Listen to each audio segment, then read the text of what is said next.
dapat pala mga lods, madaling araw pa lang, pipila ka na para mapasali ka doon sa games nila, yung may numbers na tatapakan para makasali ka roon. Pipila ka na madaling araw. Nagpunta ko dyan ano na 10:30 na halos Nagaan ko na una, bumili ako ng regalo sa birthday paring Edwin, kaya ako napunta dyan. Tsaka bumili ako ng gamot. Pangatlo, gusto ko rin sana makasali ka, makapag-enjoy. Ang problema, hindi pala ganoon kadali. At ang isa pa na yung mga scanner naninigil daw dyan ng 200 Ang ganyan yung sasabihin ng announcer nila, kaya makapala na yun. Meron siyang babalay kasi mayroong mga viewers dyan na siningin ng 200 para lang makasali doon sa number games, yung tatapos sa number, sugod bahay. Yan ang mga kuha nila nasa labas. Parang may artista na po doon sa likod Kaya lang nakakulong sila sa isang tent. Yan po mga lods.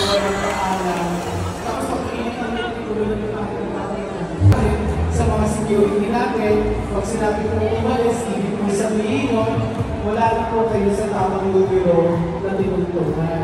Huwag po matigas ang ulo. Okay? Huwag po matigas ang ulo po, ha? Baka kami maglalagay sa akin. Huwag po. Kasi po, okay. Ayan po si Julio. Hindi, 11 pala. Alas 12 pa ito mag-uumpisa. Okay. Mga number cards, ingat-ingat lang po tayo sa mga scammer. Kung kayo dudo na. Ang pagpasok niyo po dito sa Robinson's Heroes, wala po itong bayan. Libre po ito. Hindi po kami nagpapabayad. As in, walang bayan.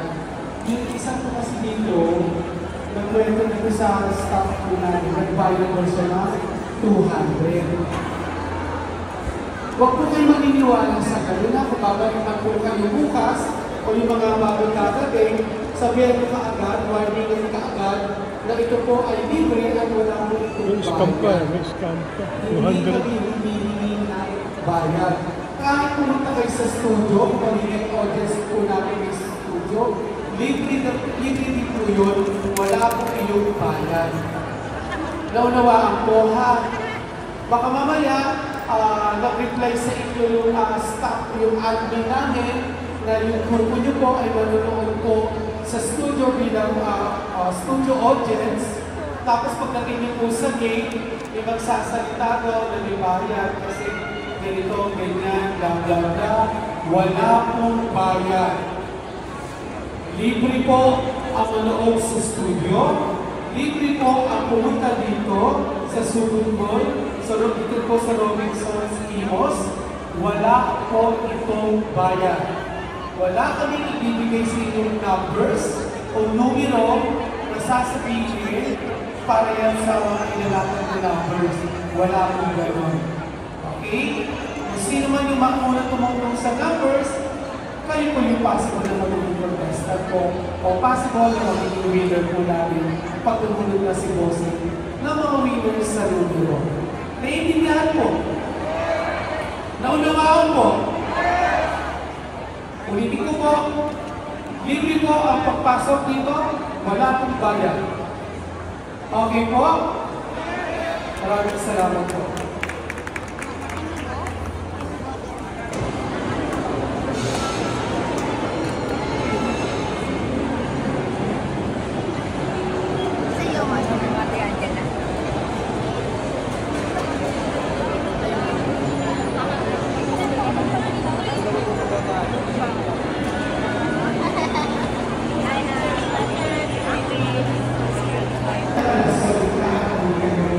Okay, habang